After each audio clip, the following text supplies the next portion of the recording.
ఈ ఫ్రూట్ని మీ ఊర్లో ఏమంటారు అనేది తప్పకుండా కమెంట్ సెక్షన్లో షేర్ చేసుకోండి. మా ఊర్లో అయితే రామాఫలం అంటాం. మీ ఊర్లో ఏమంటారు తప్పకుండా కమెంట్ సెక్షన్. హలో అందరూ, నా పేరు నయన్. అందరికీ తెలుసు అనుకుంటాను. Hello silent. హలో హాయ్ అందరూ హలో హాయ్ అందరూ ఎలా ఉన్నారు? బాగున్నారా? మేమైతే బాగున్నాం. ఇప్పుడే 9 అయితే స్కూల్ నుంచి వచ్చాడు. హాఫ్ డేస్ కదా, ఇప్పుడు టైం వచ్చేసరికి 1 అయితే అయింది. రాలేదు. డూప్లికేటా? ఇప్పుడు వచ్చాను. స్కూల్ నుంచి ఎప్పుడో వచ్చేసాను. బస్సు నుంచి ఎప్పుడో దిగేసాం. ఇప్పుడు ఇంటికి వెళ్తున్నాం. ముందు ఎక్కడికి వెళ్ళాం? మరి ఏ ఫ్లోర్ చెప్పాలా? షాప్కి అయితే వెళ్ళాడండి. షాప్కి వెళ్ళి ఇదిగో ఈ జెల్లీస్ కొనుక్కున్నాడు. చూపిస్తా చూపిరా జెల్లీస్ చూపిరా. చాక్లెట్స్ అయితే కొనుక్కొచ్చుకున్నాడండి. చిన్న చిన్న చాక్లెట్స్ కావాలంట, సో కొనుక్కొచ్చుకున్నాడు. నేను ఇప్పుడు వచ్చేసరికి ఇంట్లోకి అయితే వెళ్తున్నాను. డ్రెస్ చేంజ్ చేయి, హ్యాండ్ వాష్ చేసుకో, డ్రెస్ చేంజ్ చేయి, వాష్ చేసుకొని డ్రెస్ చేంజ్, బట్టలు తెచ్చు. నీ స్కూల్ డ్రెస్ తెచ్చుకుందాం పదా వెళ్ళి. నువ్వు రాకపోతే తెలియవు, కొలతలు నీవే కదా, డ్రెస్ చూడాలి నీదే కదా కొలత. తర్వాత ఎప్పుడు నానా? హ్యాండ్స్ వాష్ చేసుకో, హ్యాండ్స్ లెగ్స్ వాష్ చేసుకుని అప్పుడు. అలాగే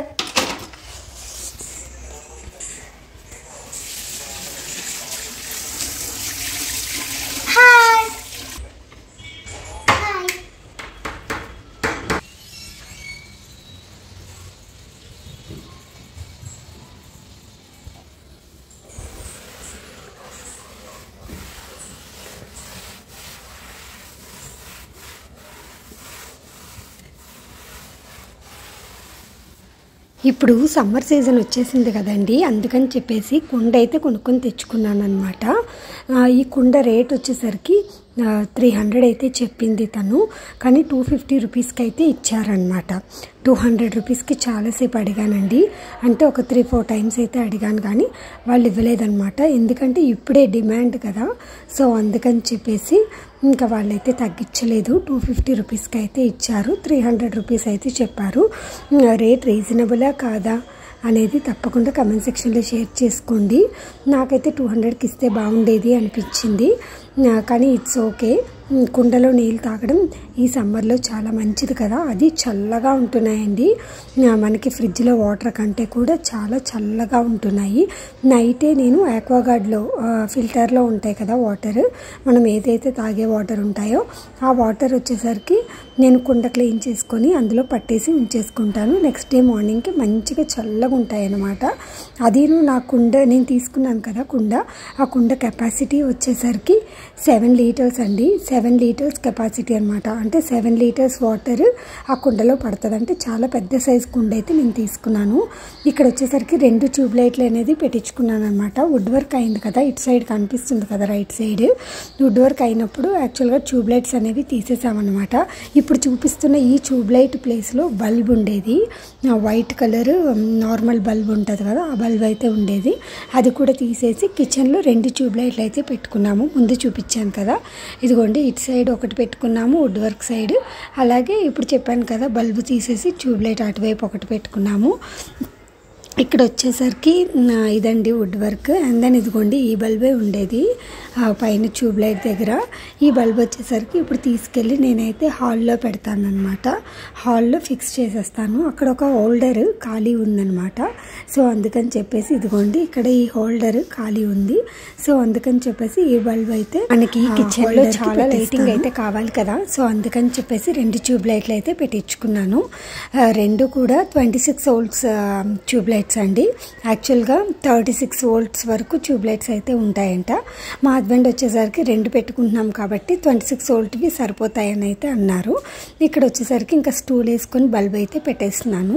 పెట్టేసిన తర్వాత ఆన్ చేస్తాను. చూడండి, ఎక్కడైనా అవసరమైతే కనుక, అంటే ఎక్కడైనా బల్బు పోయిందనుకోండి, అలాంటప్పుడు ఇక్కడ బల్బు తీసి నేను వేరే దగ్గర పెడతా ఉంటానన్నమాట. అలాగే కిచెన్లో కూడా ఒకసారి బల్బు పోతేను ఇక్కడ బల్బు, ఈ బల్బే తీసుకెళ్ళి కిచెన్లో అయితే పెట్టాను.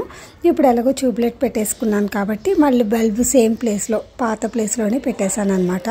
ఇక్కడ వచ్చేసరికి మధ్యాహ్నం లంచ్ అయితే తింటున్నాను. ఇప్పుడు వచ్చేసరికి టైము 1:15 అయితే అయింది. లంచ్ తిన్న తర్వాత నేనైతే మా హస్బెండ్వి టీ-షర్ట్స్ అలాగే షార్ట్స్ బనీన్లు ఇన్నర్స్ అవి నేనైతే అరేంజ్ చేశానండి. చూపిస్తాను మీకు ఈ వీడియోలోనే, అది కూడా ఇంక్లూడ్ చేశాను అనమాట. ఇదంతా డే రొటీన్ లాగా మార్నింగ్ నుంచి ఈవినింగ్ వరకు నేను ఇంట్లో చేసుకునే పనులు అవి మీ అందరి కోసం షూట్ చేసి అయితే బ్లాగ్ అప్లోడ్ చేశాను అనమాట. ఇక్కడ మధ్యాహ్నం లంచ్ అయితే చేసేస్తాను. ఇవన్నీ అయితే నీట్గా అరేంజ్ చేసేద్దామని చెప్పేసి నేను వీక్లీ వన్స్ అయితే సర్దుతూనే ఉంటానండి బట్టలు అయితే. అండ్ దెన్ ఇల్లు కూడా ఎప్పటికప్పుడు క్లీన్ చేసుకుంటూ ఉంటాను. అలాంటప్పుడు ఏంటంటే మనకి ఒకేసారి మొత్తం క్లీనింగ్ అంటే చేయలేం కదా.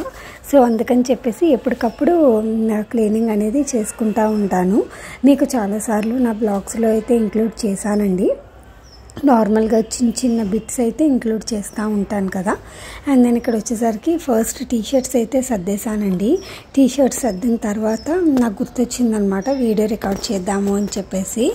అండ్ దెన్ ఇప్పుడు వచ్చేసరికి షార్ట్స్ అయితే నేను షార్ట్స్ ట్రాక్ ప్యాంట్స్ అవి ఉంటాయి కదా, ఒక 4-5 అయితే వాషింగ్లో ఉన్నాయండి. ఇక్కడ వచ్చేసరికి మా హస్బెండ్ యూస్ చేసే టవల్స్ కూడా మా హస్బెండ్ బట్టల దగ్గరే పెట్టేస్తాను అనమాట. వాష్ చేసిన తర్వాత ఫోల్డ్ చేసేసి అక్కడే పెట్టేస్తాను.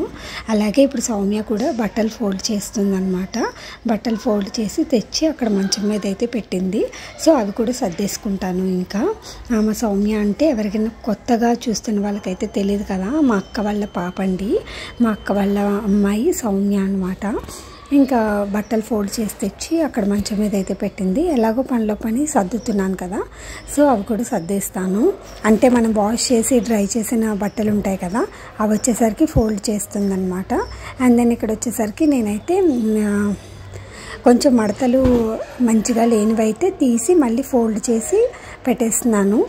లేదు ఫోల్డింగ్స్ బాగానే ఉన్నాయి అంటే అట్లనే సర్దేస్తున్నాను అనమాట. ఇంకా అన్నీ ఒకదాని తర్వాత ఒకటి అన్ని ఫోల్డింగ్స్ అయితే చేసేస్తున్నాను. ఎప్పటికప్పుడు మనం క్లీన్ చేసుకొని సర్దుకుంటూ ఉంటే ఏంటంటే ఒకేసారి అంత డీప్ క్లీనింగ్ అనేది మనకు బర్డెన్ అవ్వదన్నమాట. ఎప్పటికప్పుడు క్లీన్ చేసుకొని నీట్గా ఆర్గనైజ్ చేసుకుంటూ ఉంటే ఎవరైనా మన ఇంటికి సడన్గా వచ్చినా కూడా అలాగే మనకు కూడా ఐ ఫీస్ట్గా మనం ఆర్గనైజ్ చేసుకున్నవన్నీ చూసుకోవడానికి మనకు కూడా హ్యాపీగా అనిపిస్తుంది అనమాట. సెల్ఫ్ సాటిస్ఫాక్షన్ అంటాం కదా, అదనమాట. ఎప్పటికప్పుడు సర్దుకుంటూ ఉంటే మనకు కూడా హ్యాపీగా అనిపిస్తుంది. అదొక అలవాటులాగా మారిపోతుంది అనమాట. నాకు ఫస్ట్ నుంచి అంటే మేము కలకత్తాలో ఉండేవాళ్ళమండి. అక్కడైతే సింగిల్ BHK అనమాట. ఇప్పుడు ఉంటున్న ఇంటికి సగం ఉంటుంది, అంటే చాలా చిన్న ఇల్లు అనుకోండి అక్కడైతే. సో అయినా సరే చాలా నీట్గా ఆర్గనైజ్డ్గా ఎంతవరకు కావాలో సామాను అంతవరకే తీసుకొని చక్కగా సర్దుకునేదాన్నండి. పెళ్ళవంగాల్నే మేమైతే కలకత్తా వెళ్ళామన్నమాట. కలకత్తాలో అయితే ఉన్నాము. అండ్ దెన్ ఆ తర్వాత హైదరాబాద్ అయితే వచ్చేసామన్నమాట. కలకత్తాలో వచ్చేసరికి 6 years అయితే ఉన్నాము. హైదరాబాద్ వచ్చి కూడా మేము వచ్చి 7 years అయితే అయిందనమాట. అండ్ దెన్ చూస్తున్నారు కదా, సాక్సుల కోసం సాక్సెస్ ఆర్గనైజ్ చేయడానికి ఆ బాక్సెస్ అయితే నేను ఆన్లైన్లో కొన్నానండి, అమెజాన్లో.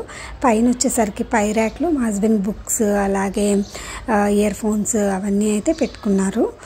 అండ్ దెన్ ఇక్కడ వచ్చేసరికి మా హస్బెండ్ దూకునే కోంబ్ అయితే పెట్టుకున్నారు. ఎందుకంటే ఆయన బట్టల దగ్గరే పెట్టుకుంటే ఆయనకైతే గుర్తుంటుంది. అండ్ దెన్ మా కోంబ్స్లో మళ్ళీ కలిసిపోతుంది కదా.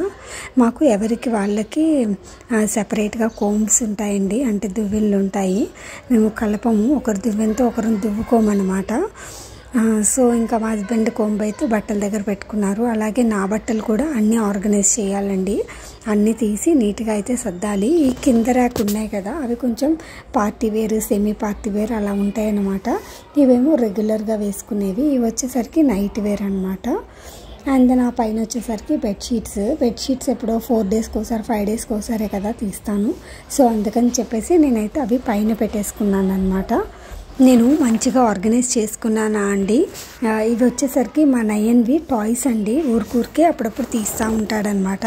మా వాడు ఆడుకుంటూ ఉంటాడు. నేను ఎక్కడైనా దాచేసాను అనుకోండి ఇంకా అడుగుతూ ఉంటాడు. అలాంటి డబ్బాలు 5-6 ఉన్నాయండి. అంటే అంత కార్టన్ డబ్బాస్లో టాయ్స్ పెడతా ఉంటాడనమాట. ఇంకా ఒక్కొక్క చోట అయితే నేను ఆ కార్టన్ డబ్బాలు పెట్టాను టాయ్స్ అన్నీ. తెలిస్తే కనుక తప్పకుండా కమెంట్ సెక్షన్లో షేర్ చేసుకోండి. చాలా స్వీట్గా ఉన్నాయి. మొన్న మా ఆడపడిచి వాళ్ళు వచ్చారన్నాను కదా, వాళ్ళ ఇంటి దగ్గర అయితే ఇది చెట్టు ఉందంటండి. అంటే నాటు అన్నమాట, ఆర్గానిక్ రామాఫలం. మేమైతే రామాఫలం అంటాము. మీరేమంటారో తప్పకుండా కమెంట్ సెక్షన్లో షేర్ చేసుకోండి. చాలా టేస్టీగా ఉంది పండు అయితే. నేనైతే ఫర్ ద ఫస్ట్ టైం అయితే తింటున్నాను. ఎప్పుడో లాంగ్ బ్యాక్ నా చిన్నప్పుడు ఒకసారి ఎప్పుడో టేస్ట్ చూసినట్టు గుర్తు. నాకు అప్పుడైతే అస్సలు నచ్చలేదు, కానీ ఇప్పుడు మాత్రం చాలా నచ్చిందండి. నేనైతే ఇక్కడ కూర్చొని బాల్కనీలో చక్కగా రామఫలం అయితే తింటున్నాను. చాలా టేస్టీగా కూడా ఉందన్నమాట. చాలా స్వీట్గా కూడా ఉంది. అలాగే సీతాఫలం లాగే సీడ్స్ కూడా ఉంటాయి. సీడ్స్ సేమ్ సీతాఫలం సీడ్స్ లాగే బ్లాక్ సీడ్స్ ఉంటాయి అన్నమాట. Hi again. ఈ వీడియోని చివరి వరకు చూసారా? నా మార్నింగ్ టు ఈవినింగ్ బ్లాగ్ అయితే మీ అందరికీ నచ్చిందని అనుకుంటున్నాను. అలాగే మేమైతే ఆ ఫ్రూట్ని రామాఫలం అంటాము. మీరేమంటారో తప్పకుండా కమెంట్ సెక్షన్లో షేర్ చేసుకోండి. మీరు కమెంట్ చేస్తే నేను తప్పకుండా రిప్లై ఇస్తాను. అలాగే వీడియోని చివరి వరకు చూసారంటే తప్పకుండా మీకు ఏదో ఒక ఎలిమెంట్ నచ్చే ఉంటుంది. అయితే తప్పకుండా లైక్ చేసేసేయండి. అలాగే మరొక వీడియోతో మళ్ళీ మీ ముందుకు వస్తాను. నేను నైట్ డిన్నర్లోకి దోశ వేద్దాం అనుకుంటున్నాను. దోశ పిండి అయితే పట్టి పెట్టాను అనమాట. అంటే పప్పు బియ్యం దోశ పిండి ఉంటుంది కదా, ఆ దోశ పిండి అయితే ప్రిపేర్ చేసి ఉంచానన్నమాట. ఇదండి నా రొటీన్. ఈరోజు డేట్ వచ్చేసరికి 27th, డే వచ్చేసరికి థర్స్డే అనమాట. ఈ వీడియోని ఎండ్ చేస్తున్నప్పుడు మీకైతే మెన్షన్ చేశాను. ఓకేనా? మరొక వీడియోతో మళ్ళీ మీ ముందుకు వస్తాను. అంతవరకు ఉంటాను ఫ్రెండ్స్. నేను మీ రాణి. బాయ్.